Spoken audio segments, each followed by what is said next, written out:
Hello everyone, welcome to pen and paper again. और आज graph के सीरीज़ में हम एक और क्वेश्चन करने वाले हैं। काफ़ी इंपॉर्टेंट प्रॉब्लम है, नंबर ऑफ आइसलैंड। ये लीड कोड 200 से भी अवेलेबल है। लीड कोड पे आप जाकर देख सकते हैं, ट्राई कर सकते हैं। चलिए, और ये सब बेसिक बिल्डिंग ब्लॉक्स है आपके इंटरव्यू प्रिपरेशन के लिए।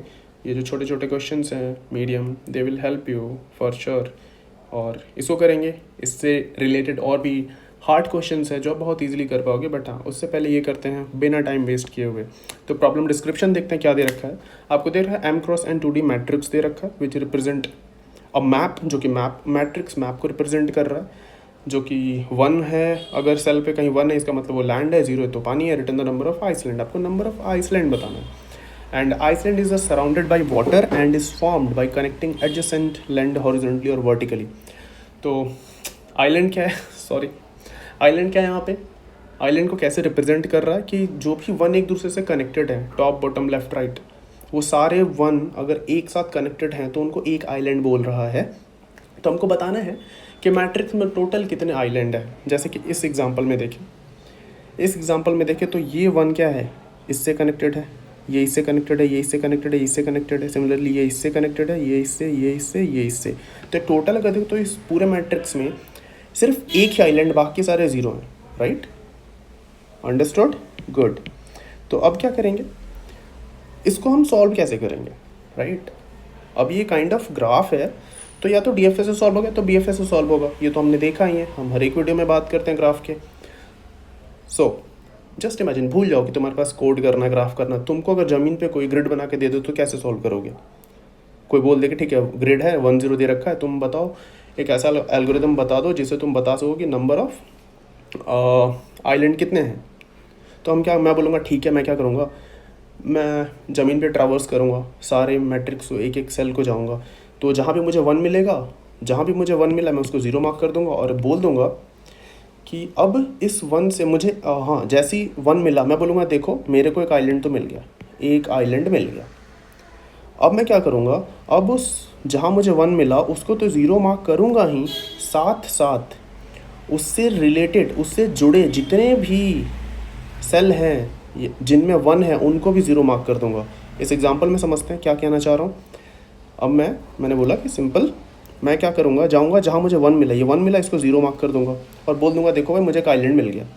और उसके बाद इससे जुड़े जो भी 1 थे सबको 0 मार्क कर दूँगा। राइट, सबको 0 मार्क कर दूंगा और बोल दूंगा ठीक है मुझे एक तो आइलैंड मिल गया।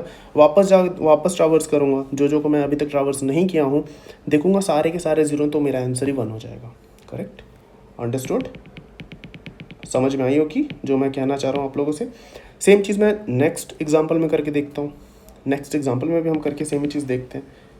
वहाँ भी मैं क्या करूँगा, सेम जैसे पहले वाले को ट्रैवर्स किया था मैं इसको भी ट्रैवर्स करूँगा।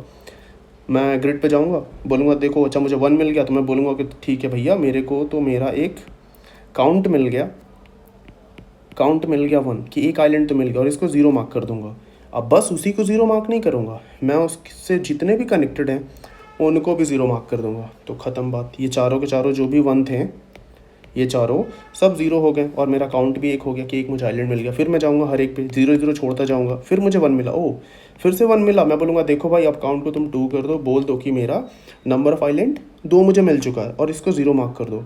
इससे कनेक्टेड जो भी हैं उनको 0 मार्क कर दो, बट इससे कनेक्टेड ऐसा कोई नहीं है आसपास का सराउंडिंग में जिसमें 1 हो। फिर मैं इधर ट्रैवर्स करते घूमते हुए जाऊँगा और फिर मुझे 1 मिला, बोलूँगा फिर से मुझे 1 मिल गया। तो तुम क्या करो, काउंट को 3 कर दो और इसको 0 मार्क कर दो, और उससे जो भी जुड़े हुए हैं उनको भी 0 मार्क कर दो। तो जो भी जुड़े हुए हैं उनको 0 क्यों मार्क कर रहे हैं हम लोग? क्योंकि अगर मुझे एक 1 मिला वो एक आइलैंड है, अब बाकी सब जो भी उससे जुड़े हैं वो भी उसी आइलैंड के पार्ट होंगे। राइट, इसलिए उनको 0 मार्क कर दो। ऐसे मैं सॉल्व कर दूंगा, बोल दूंगा कि हाँ भाई देखो this is the way to solve. Right, अगर ऐसा हम कर पा रहे हैं तो हम अपना आंसर बता पाएंगे लोगों को। सो ये तो हो गया कि हम मैनुअली कैसे करेंगे। अब क्या करेंगे, अब तो ठीक है सेम काम हम कोड में भी कर देंगे जो हम मैनुअली करना चाह रहे हैं। अब 2 तरीके, अब ग्राफ का प्रॉब्लम है तो 2 ही तरीके, या तो DFS या तो BFS। DFS का मतलब क्या है, इस एग्जांपल में देखते हैं। अगर इसको हम DFS से सॉल्व करना चाहें इसका क्या मतलब है। तो तो मैं सबसे पहले इसको 0 मार्क कर दूंगा, जहाँ मुझे 1 मिला इसको 0 मार्क करूँगा, उसके बाद इसको 0 मार्क करूँगा, उसके बाद इसको 0 मार्क करूँगा, उसके बाद इसको, देन इसको, फिर उसके बाद इधर मार्क करूँगा, फिर इधर मार्क करूँगा, फिर इधर, फिर इधर। तो काइंड ऑफ एक बार में एक नोड को मैं क्या कर रहा हूँ, 1 से 0 मार्क कर रहा हूँ। दिस इज़ हाउ DFS होता है। डेप्थ में जाते गए। अगर इसी को BFS से करूँ, अगर इसी चीज़ को BFS से करके देखें तो क्या होता, सेम चीज़ को अगर मैं BFS से करूँ तो क्या नहीं हो पाएगा, करके देखते हैं। BFS होता तो क्या होता, हमको करना क्या एट द एंड इस ग्राफ में, 1 को 0 ही तो मार्क करना है। BFS से करते हो तो इसको पहले 0 मार्क करता, देन आसपास के इन दोनों को एक साथ 0 मार्क करता 1 से, उसके बाद इन तीनों को एक साथ 0 मार्क कर देता, उसके बाद ये दोनों का नंबर आता और ये दोनों का नंबर आता। अगर आपने BFS ट्यूटोरियल देख रखा है मेरा तो आपको ये समझ में आ रहा होगा मैं क्या कह रहा हूँ। BFS क्या करेगा, एक नोड से जितने भी कनेक्टेड हो उनको एक साथ प्रोसेस करेगा। पहले उस नोड को प्रोसेस करेगा, फिर उनसे कनेक्टेड नोड को एक साथ प्रोसेस कर देगा। तो this is how BFS will help us. अब द थिंग इज़, इसमें डिफरेंस देखें कि at the end of the day DFS करो या BFS करो, हम कर क्या रहे हैं, हम एक नोड पे जा रहे हैं जहाँ पे 1 है, वहाँ उसको 0 कर रहे हैं, उससे कनेक्टेड सबको 0 कर दे रहे हैं। तो at the end of the day matrix में हम सारे 1 को 0 करेंगे। तुम BFS से करो, DFS से करो, एक ही चीज़ है, बट हम करेंगे DFS अप्रोच से क्योंकि इसका कोड बहुत सिंपल होता है, राइट, बहुत सिंपल होता है। BFS से करेंगे तो हमें क्यों इंट्रोड्यूस करना पड़ेगा जो कि थोड़ा लंबा कोड दिखता है, तो इट्स ओके। अब हमें क्या करना है, मैनुअली तो हमने कर लिया, ज़मीन पे बना के अगर हमको कोई दे देता ग्रिड तो कर लेते। लेट्स से कि DFS वही आदमी है, DFS क्या है, वही पर्सन है जो मैनुअली काम कर रहा है। तो मैं बोलूँगा देखो भाई तुम क्या करो, ट्रैवर्स करो, I पे जाओ, इंडेक्स दे देता हूँ IJ, राइट, तुम इस पर DFS कॉल करो। और तुम करो क्या, अगर 1 मिला, पहली बात कि 1 मिले तभी DFS उस पर कॉल करो। मैं मैट्रिक्स में जाऊंगा एक एक करके हर एक इंडेक्स पे, जैसे ही मुझे 1 मिला मैं बोलूँगा तुम क्या एक काम करो, तुम वहाँ पे DFS कॉल कर दो। और DFS कॉल में करना क्या है, हमको करना क्या है, जो भी हमारा ग्रिड है उसका IJ को 0 मार्क कर दो। DFS यही काम कर रहा है, राइट, IJ को 0 मार्क कर दे रहा है। उसके बाद क्या करो, देखो कि जो कनेक्टेड कंपोनेंट है, जो आसपास के जो कनेक्टेड कंपोनेंट है, कहीं वो 1 तो नहीं है। अगर वो 1 है तो उनको भी 1 से 0 मार्क कर दो। तो मैं DFS वापस किस पे कॉल कर दूंगा, I+1J पे। DFS वापस किस पे कॉल कर दूंगा, I-1J पे। एंड DFS किस पे कॉल करूँगा, IJ+1 पे। और DFS किस पे कॉल करूँगा, IJ-1 पे। तो मैं उसके चारों तरफ DFS कॉल कर दूंगा। DFS मेथड बेसिकली क्या कर रहा है, 1 को 0 मार्क कर रहा है और कुछ नहीं कर रहा है। जो हमारा यहाँ पे DFS मेथड मैंने लिखा है, लिखूँगा, वो सिर्फ और सिर्फ 1 को 0 मार्क कर रहा है और उनसे जो जुड़े हुए जितने सेल्स हैं जिसमें 1 है वो उनको भी 0 मार्क कर देगा। तो दैट्स ऑल कोड लिखा हुआ है। IJ पे कॉल किया, उसको 0 मार्क किया और उनसे जो कनेक्टेड है उनको भी DFS कॉल कर दिया, तो वो भी क्या होंगे, अगर 1 होंगे तो 0 हो जाएंगे। हाँ, बट यहाँ पे अगर रिकर्शन थोड़ा आइडिया है तो हमको बेस केस हैंडल करना पड़ेगा। यहाँ पे क्या कर देंगे कि अगर जो हमारा ग्रिड IJ है, IJ अगर वो 0 है तो कुछ मत करो, रिटर्न कर दो। और एक और कंडीशन है कि अगर आउटसाइड ग्रिड है हमारा IJ, फिर भी तुम क्या करो, सिंपल रिटर्न कर दो। सॉरी, थोड़ा कंजेस्टेड हो गया तो वापस से सही से लिख देता हूँ। बेस केस हमारा क्या होगा, मैं बोलूँगा कि देखो अगर ग्रिड IJ अगर हमारा 0 है तब तुमको उसको 1 करने का ज़रूरत नहीं है, उसको 0 करने का ज़रूरत नहीं है, तुम यहीं से रिटर्न कर दो। या फिर अगर जो हमारा IJ है वो आउट ऑफ बाउंड है, इस मैट्रिक्स में लाई ही नहीं करता है, इस मैट्रिक्स में लाई नहीं करता है, आउट ऑफ बाउंड है IJ, उस केस में भी तुम क्या करो, रिटर्न कर दो, तुमको फर्दर DFS करने का ज़रूरत नहीं है, राइट। तो इतना ही सिंपल कोड है इस प्रॉब्लम को सॉल्व करने का। और हम एक ऑब्वियसली काउंट वेरिएबल बाहर बना के रखेंगे कहीं, काउंट वेरिएबल हम मैट्रिक्स को ट्रैवर्स करेंगे, मैट्रिक्स को ट्रैवर्स करेंगे, जहाँ भी मुझे 1 मिलेगा वैसे ही मैं काउंट को 1 बढ़ा दूंगा और DFS IJ पे कॉल कर दूंगा। जिस IJ पे मुझे 1 मिलेगा तुरंत उस पर DFS कॉल करके काउंट को 1 से बढ़ा लूँगा। दैट्स ऑल, इतना ही ईजी है क्वेश्चंस करने में। तो चलिए उसको इम्प्लीमेंट करके देखते हैं। सो इम्प्लीमेंट करते हैं अब इसको। हमारा जो नंबर ऑफ आइसलैंड प्रॉब्लम है लीड कोड पे ही इसको इम्प्लीमेंट करते हैं। हमने डिसाइड किया था हम डीएफएस से सॉल्व करेंगे। एक सिंपल सा डीएफएस मेथड लिखते हैं। सिंपल डीएफएस हमने क्या बोला था, एक इंट होगा, जे होगा, इंट आई जे हमारा रो कॉलम रिप्रेजेंट करेगा। उसके बाद हमने क्या बोला था कि हम डीएफएस हमने बोला था कि ग्रिड आई जे को हम क्या करेंगे, हमारा डीएफएस मेथड कर क्या रहा था, 1 को 0 मार्क कर रहा था बेसिकली। तो 1 को अगर 1 होगा तो 0 मार्क कर देंगे। और द थिंग इसकी ये हमारा कैरेक्टर दे रखा है तो हम इसको 0 मार्क करेंगे।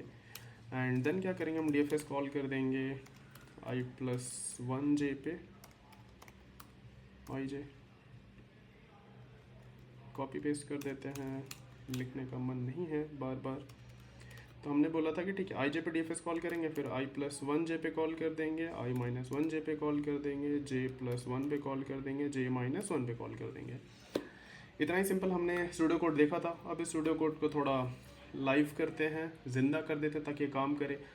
अब कुछ चीज़ें क्या करनी है हमें, पहले तो हमें ग्रिड चाहिए होगा, राइट। ग्रिड अगर हम इंफॉर्मेशन अपडेट कर रहे हैं तो इस मेथड में ग्रिड होना चाहिए। एंड ऑब्वियसली देन हम इसको पास करेंगे grid grid grid and grid. So ये हमारा डीएफएस मेथड है जो क्या कर रहा है, किसी इंडेक्स पे जाएगा, अगर वहाँ पे 1 है तो वहाँ पे हम क्या करेंगे, उसको 0 मार्क करेंगे, और फिर उसके आसपास वाले जो सेल्स हैं लेफ्ट राइट टॉप बॉटम उन पे डीएफएस कॉल कर देंगे। डीएफएस कॉल करने का क्या मतलब है, हमने देखा था डीएफएस सिर्फ एक काम कर रहा है, 1 को 0 मार्क कर रहा है। That's all DFS is doing. अब हमने बेस केस हैंडल कर लेते हैं यहाँ पे कि हो सकता है कि हमारा जो आई जे हो, जब हमने डीएफएस कॉल कर रहे हैं और हमने रैंडमली आंख बंद करके टॉप बॉटम लेफ्ट राइट में अगर हमने कॉल कर दिया, तो हो सकता है कि हमारा जो i+1 हो या फिर i-1 j+1 j-1 ये आउट ऑफ बाउंड हो जाए, मैट्रिक्स से बाहर चला जाए। तो मैं उस केस को हैंडल कर लेता हूँ कि अगर मेरा i<0 है या फिर j<0 है, या फिर i हमारा ग्रेटर देन किससे हो गया, greater than equal to grid, मतलब ग्रिड डॉट साइज रो के इक्वल उससे बड़ा हो गया, या फिर ग्रिड 0 डॉट साइज अगर कॉलम जो हमारा j है वो कॉलम से अगर बड़ा हो जाता है फिर इक्वल हो जाता है, उस केस में हम क्या बोलेंगे कि तुमको you don't have to do anything, just return. तुम वहाँ उस सेल पे डीएफएस कॉल मत करो, अदरवाइज वो हमें एरर दे देगा। और एक और कंडीशन है, ये तो कंडीशन है कि हमारा मैट्रिक्स आई जे मैट्रिक्स से बाहर निकल गया, आउट ऑफ बाउंड हो जा रहा है। बट एक और कंडीशन है जब मुझे डीएफएस कॉल नहीं करना है, कब, जब हमारा ग्रिड आई जे किसके इक्वल टू हो, ऑलरेडी 0 है, तो उस टाइम पे भी डीएफएस कॉल नहीं करना हमें। दैट्स ऑल, ये इतना ही सिंपल कोड है हमारा, ख़त्म ये प्रॉब्लम। अब हमने क्या बोला था, हमने देखा था कि काउंट भी एक मेंटेन करना पड़ेगा, राइट। काउंट भी हमें काउंट बना लेते हैं, काउंट 0। हम ग्रिड को ट्रैवर्स करेंगे, ग्रिड को ट्रैवर्स करेंगे, और जहाँ पे मुझे 1 मिलेगा मैं वहाँ पे डीएफएस कॉल कर दूंगा। तो int n grid dot size in number of row है, int m grid 0 dot size ये हमारा नंबर ऑफ कॉलम है। अब मैं क्या करूँगा, सिंपल ट्रैवर्स करते हैं, मैट्रिक्स ट्रैवर्सल किसको किसको आता है कमेंट पे मत ही लिखना। इंट j0, j कहाँ तक जाएंगे, कॉलम j++। अब मैं यहाँ पे चेक करूँगा कि इफ़ अगर यहाँ पे मेरा ग्रिड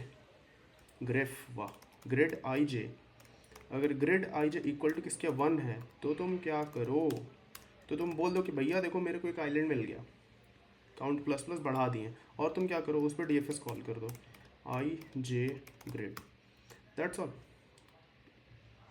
और उसके बाद आप एक काम करो, रिटर्न कर दो काउंट को, रन करके देखते हैं क्या ये कोड काम करता है। ओह कुछ तो गलत हो गया, ये इंट कौन लिख दिया, तुम सब बताता भी नहीं है कि किसी काम का नहीं है। अब देखते हैं क्या ये सबमिट होता है, और यस ये परफेक्टली काम कर गया। सबमिट करके देखते हैं क्या ये एक्सेप्ट होता है या नहीं। ठीक है, तो परफेक्टली ये एक्सेप्ट हो गया। तो हमने देखा कोड जो हमारा काफ़ी सिंपल है। सिंपल ये डीएफएस मेथड क्या कर रहा था, 1 को 0 मार्क कर रहा है, इतना ही हमारा डीएफएस मेथड कर रहा है।